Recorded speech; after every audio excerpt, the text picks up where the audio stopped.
Hello नमस्कार साथियों, स्वागत करता हूं अपने इस यूट्यूब चैनल आर के न्यू स्टडी में। आज के इस वीडियो में हम पढ़ेंगे क्लास 10 का चैप्टर नंबर 7 जिसका नाम है निर्देशांक ज्यामिति। ये मैथ का चैप्टर है और आज के इस वीडियो में हम इसी चैप्टर को पढ़ेंगे। तो आइए शुरू करते हैं हम निर्देशांक ज्यामिति क्लास 10 चैप्टर 7। इसका नाम है निर्देशांक ज्यामिति। और इसके आगे बढ़ने से पहले हम पढ़ेंगे पिछली कक्षाओं का रिवीजन। तो चलते हैं, शुरुआत करते हैं। तो आइए शुरू करते हैं। आपने कुछ इस प्रकार का पढ़ा होगा क्लास 9th में। पहले हम 9th का रिवीजन करेंगे, फिर उसके बाद 10th का समझेंगे, क्योंकि 9th का इसी में से रिलेटेड है। तो ये होता है यक्ष अक्ष और ये होता है वाई अक्ष। हाँ दोस्तों, ये है यक्ष अक्ष, ये है वाई अक्ष, और जहाँ पर ये बिंदु मिल रहे हैं ये होता है मूल बिंदु। ये क्या होता है, इसे ओ मान लो, इसे ये होता है मूल बिंदु। ये होता है मूल बिंदु। ये और ये जो रेखाएं होती हैं, ये जो पड़ी रेखा है इसे कहते हैं क्षैतिज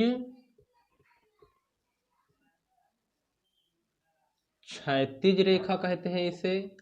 और ये जो खड़ी है इसे कहते हैं ऊर्ध्वाधर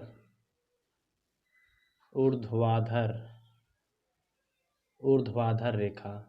मैं इसमें आपको बेसिक चीज़ों को डिटेल से बताऊंगा। इसके बाद हम क्लास 10th का जो चैप्टर है दूरी सूत्र, विभाजन सूत्र, त्रिभुज का क्षेत्रफल, इसमें बढ़ेंगे, क्योंकि इसी सब से रिलेटेड इसमें आता है क्वेश्चन। तो आइए शुरू करते हैं। यहाँ पर ऊर्ध्वाधर रेखा और मूल बिंदु, और ये जो 4 भागों में विभाजित है। पहला भाग ये है, सेकेंड भाग ये है, और तीसरा भाग ये है, और चौथा भाग ये है। तो ये क्या है, ये हमारे चारों भाग, ये जो चारों भाग हैं, एक पहला, दूसरा, तीसरा, चौथा, इसे कहते हैं चतुर्थांश। क्या है ये, प्रथम चतुर्थांश, पहला चतुर्थांश है ये क्या है, दूसरा चतुर्थांश, और ये है हमारा तीसरा चतुर्थांश। ये है हमारा तीसरा चतुर्थांश, और ये है हमारा चौथा चतुर्थांश। यह है हमारा चौथा चतुर्थांश। और देखिए, ये x डैश, ये y डैश। हमने क्या समझा, हमने समझा जो पड़ी रेखा है इसे कहते हैं क्षैतिज रेखा, यक्ष अक्ष जो है, और ये जो खड़ी है, ये पड़ी है इसे क्षैतिज रेखा कहते हैं, और ये जो खड़ी है इसे ऊर्ध्वाधर रेखा कहते हैं। ये जो 4 भागों में विभाजित है इसे कहते हैं प्रथम चतुर्थांश, ये द्वितीय चतुर्थांश, ये तृतीय चतुर्थांश, और ये चतुर्थ चतुर्थांश। और देखिए, जब हम मूल बिंदु से यक्ष अक्ष के दाएं ओर जाते हैं तो ये हमारा पॉजिटिव होता है, और नीचे जो होता है बाएं साइड जाते हैं तो ये हमारा नेगेटिव होता है। इसे आपको समझना है। मान लो ये है 1 2 3 4 5 6, 1 2 3 4 5 6, इसे लिख दो 1 2 3 4 5 6, माइनस का 1, माइनस का 2, माइनस का 3, माइनस का 4, माइनस का 5, माइनस का 6।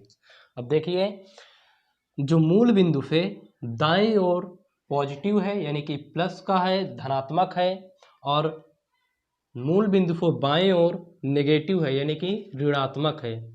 और इसी तरह ऊपर की ओर 1 2 3 4 5, इसी तरह आप अनंत तक ले जा सकते हैं, 1 2 3 4 5 6।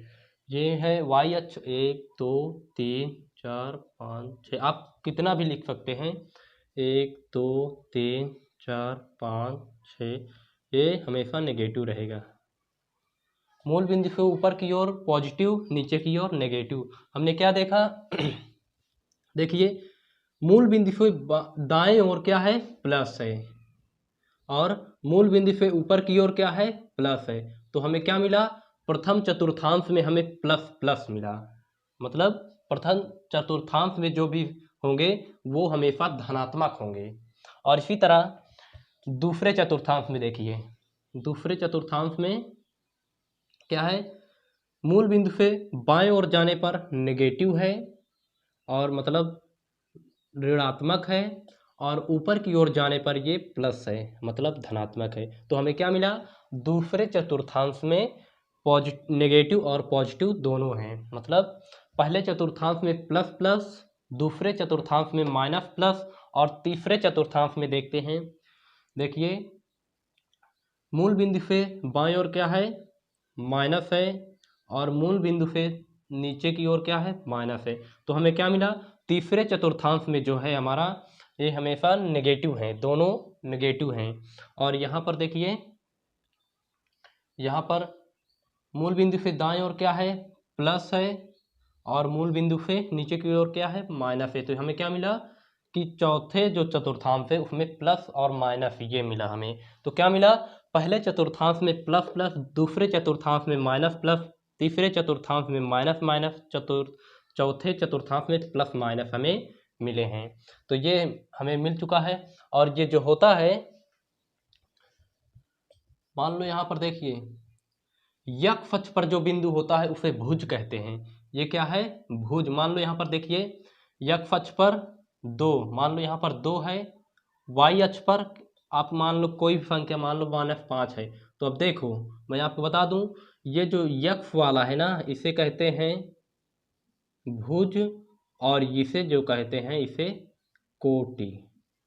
क्या कहते हैं, यक्ष अक्ष वाला हमारा भुज होता है, वाई अक्ष वाला हमारा कोटि होता है। आपको इसे भी ध्यान में रखना है।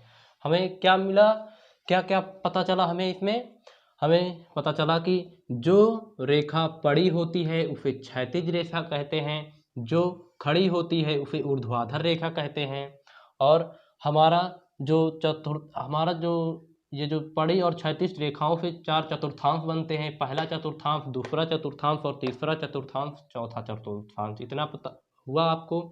और जो जहाँ पर ये दोनों रेखाएं प्रतिच्छेद करती हैं उसे मूल बिंदु कहते हैं। हमें क्या पता मिला कि यहाँ पर देखिए, पहले चतुर्थांश में प्लस प्लस होता है, दूसरे चतुर्थांश में माइनस प्लस होता है, तीसरे चतुर्थांश में दोनों निगेटिव होती है, यानी दोनों निगेटिव होता है, दोनों ऋणात्मक होता है। और इसे क्या कहते हैं, देखिए, चौथे में पहला पॉजिटिव है, दूसरा नेगेटिव है, मतलब धनात्मक ऋणात्मक है। आपको इतना पता चला। और देखिए, जो यक्ष अक्ष वाला होता है, यक्ष अक्ष वाला भुज होता है, वाई अक्ष वाला कोटि होता है। इतना आपको ध्यान में रखना है। और आपको ध्यान में रखना है, इसमें भुज होता है, कोटि होता है। वाई अक्ष पर मान लो आपको कह दिया जाए कि वाई अक्ष पर कोई बिंदु स्थित है, वाई अक्ष पर यदि कोई बिंदु स्थित है तो उसका यक्ष निर्देशांक जो होगा 0 हो जाएगा। मान लो आपको कह दिया जाए कि वाई अक्ष पर कोई बिंदु स्थित है तो उसका यक्ष निर्देशांक 0। मान लो यहाँ पर वाई अक्ष पर 2 है, कह दिया जाए कि वाई अक्ष पर यदि कोई बिंदु स्थित होता है तो उसका यक्ष निर्देशांक 0 होता है, और यक्ष अक्ष पर जो बिंदु स्थित होता है उसका वाई निर्देशांक 0 होता है। इसे आपको ध्यान में रखना है। मान लो कह दिया जाए कि हमें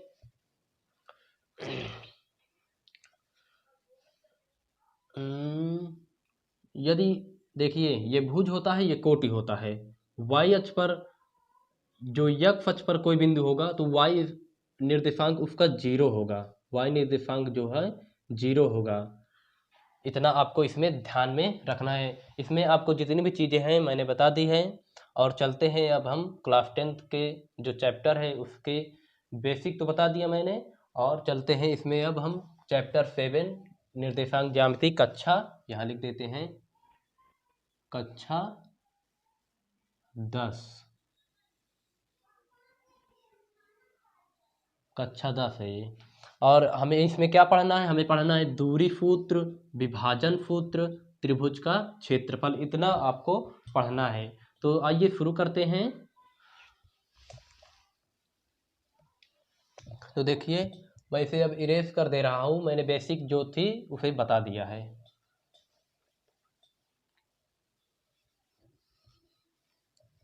जो भी बेसिक चीज़ें थी उसे बता दी है। और चलिए शुरू करते हैं। दूरी सूत्र, विभाजन सूत्र, इसमें भी आप ये तीनों पढ़ना है हमें, और हमें आज पढ़ना है दूरी सूत्र, तो हमें इसे मेट देते हैं। हमें क्या पढ़ना है आज? आज हमें पढ़ना है केवल पहला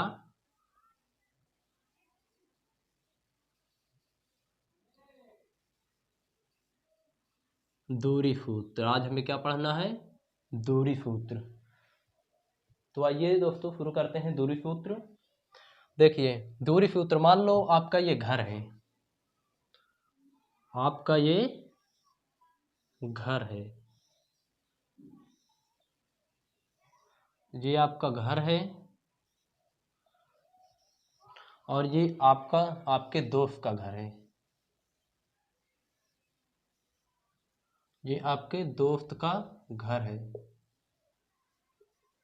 आपको कह दिया जाए कि आपके आपके घर से आपके दोस्त के घर की दूरी कितनी है, तो इसी दूरी को ज्ञात करने के लिए हमें दूरी सूत्र का प्रयोग करना पड़ता है।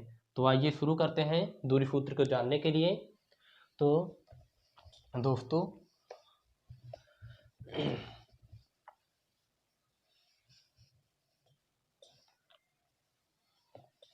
दूरी सूत्र, तो देखिए दूरी सूत्र क्या होता है।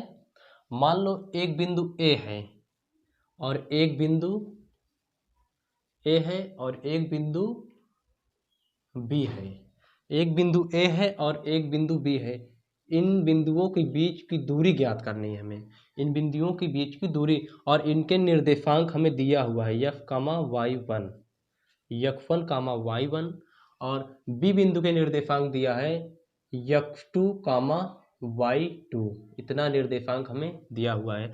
हमें ज्ञात करनी है इन दोनों बिंदुओं के बीच की दूरी। तो हमें एक सूत्र का प्रयोग करना पड़ेगा, जिसका जो सूत्र होता है हमारा, ए बी के बीच की दूरी क्या हो जाएगी?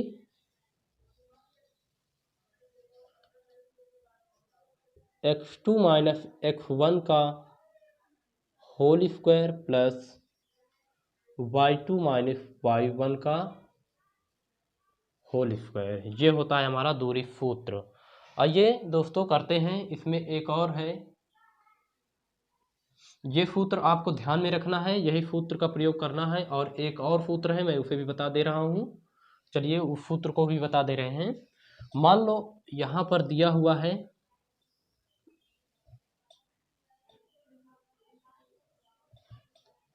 मान लो यहाँ पर 0 है और ये मूल बिंदु है,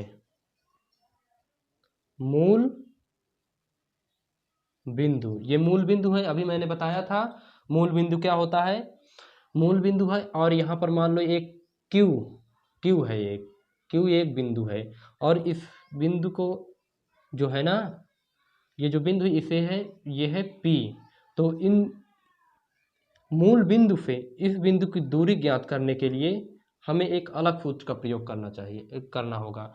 मूल बिंदु से किसी भी बिंदु की दूरी को ज्ञात करने के लिए, मान लो इसका निर्देशांक है यक्स कामा वाई है, यक्स कामा वाई है, तो मूल बिंदु से किसी भी बिंदु की दूरी को ज्ञात करने के लिए हमें एक और सूत्र का प्रयोग करना होगा, मतलब पी क्यू।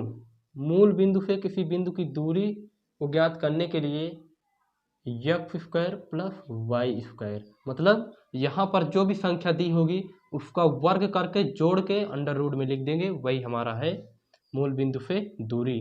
तो ये सूत्र आपको ध्यान में रखना है। एक है ए बी, मतलब ए बी की दूरी ज्ञात करने के लिए, मतलब किसी दो बिंदुओं के बीच की दूरी ज्ञात करने के लिए, यह under root x2 minus x1 का whole square plus y2 minus y1 का होल स्क्वायर, इसे भी आपको ध्यान में रखना है। और किसी भी बिंदु के मूल बिंदु से दूरी जो होती है वो under root X square plus Y square. आपको केवल ये दोनों सूत्र आपको ध्यान में रखने हैं, इसके अलावा आपको नहीं रखना है। इसी दोनों सूत्र से आप क्वेश्चन को सोल्व कर जाएंगे।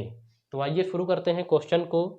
मैंने आपको अपनी तरफ से एक क्वेश्चन दूंगा और मैं करूंगा खुद, फिर उसके बाद आप करेंगे।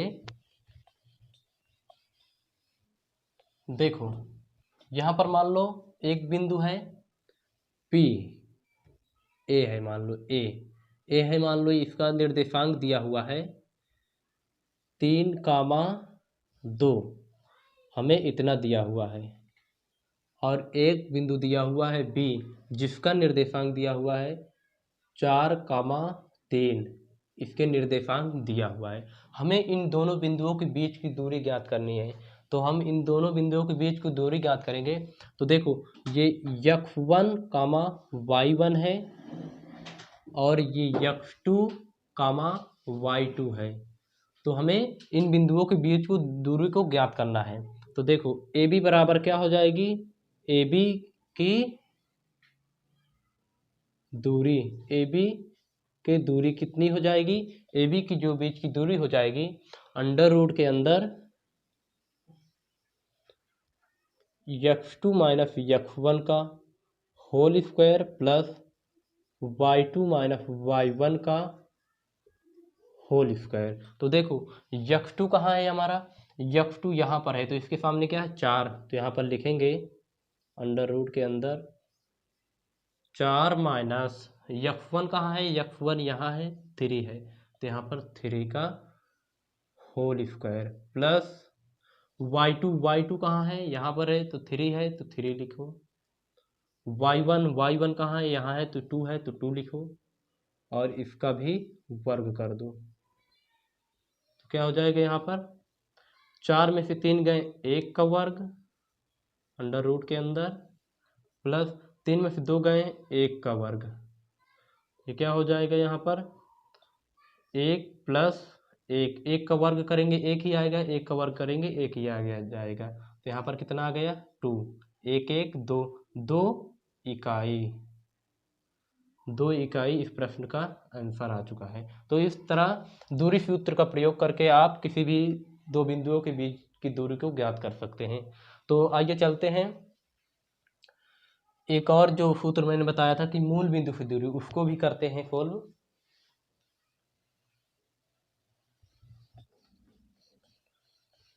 कॉन्सेप्ट को समझने के बाद मैं आपको एनसीईआरटी के सारे क्वेश्चन को सॉल्व कराऊंगा। तो आइए शुरू करते हैं।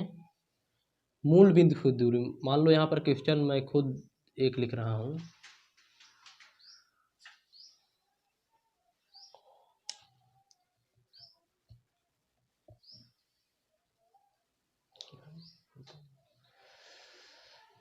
इतना काट दे हो।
तो दोस्तों शुरू करते हैं।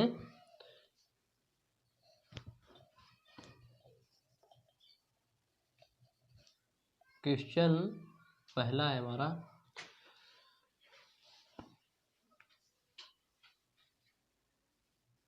बिंदु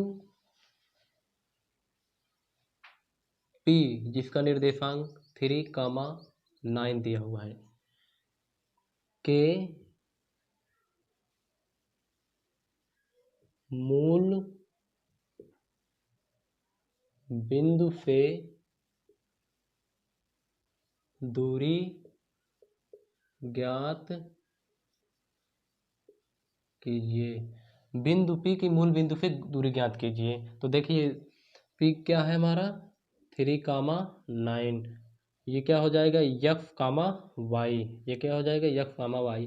तो क्या हो जाएगा हमारा मूल बिंदु से दूरी क्या होती है, मूल बिंदु से दूरी का सूत्र क्या होता है, यहाँ लिखेंगे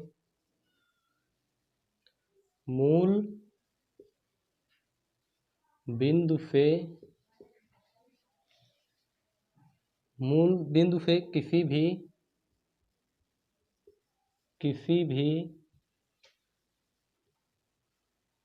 बिंदु की दूरी, मूल बिंदु से किसी भी बिंदु की दूरी ज्ञात करने के लिए कौन सा सूत्र का प्रयोग करते हैं, तो x² प्लस y², इस सूत्र का प्रयोग करते हैं। तो x इधर पर क्या है हमारा 3, तो यहाँ लिखेंगे √3 का वर्ग प्लस 9 का वर्ग।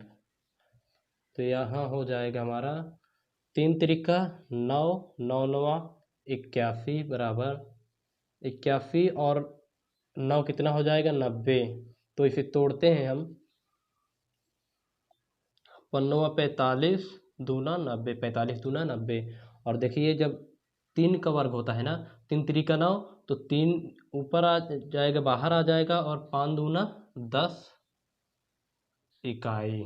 यही इस प्रश्न का आंसर है। तो हमने क्या सीखा आज, हमने सीखा कि किसी भी बिंदु के बीच की दूरी को ज्ञात करने के लिए दो सूत्र का प्रयोग करते हैं। पहला सूत्र क्या होता है हमारा, पहला सूत्र होता है हमें, मान लो ए बी कोई बिंदु है, इसकी दूरी को ज्ञात करने के लिए हमें किस सूत्र का प्रयोग करना पड़ेगा, x2 माइनस x1 का whole square plus y2 minus y1 का होल स्क्वायर। और ये किसी भी दो बिंदुओं के बीच की दूरी को ज्ञात करने के लिए किया जाता है। और किसी भी बिंदु की मूल बिंदु से दूरी ज्ञात करने के लिए हमें क्या प्रयोग करना पड़ेगा, कौन सा सूत्र, तो हमें अंडर रूट के अंदर x² प्लस y², इन दोनों सूत्रों को आपको ध्यान में रखना है। इन्हीं सूत्रों का प्रयोग करके आप किसी भी प्रश्न को, दूरी सूत्र के किसी भी प्रश्न को सॉल्व कर सकते हैं। तो मुझे आशा होगी कि ये कॉन्सेप्ट आपको समझ में आए होंगे।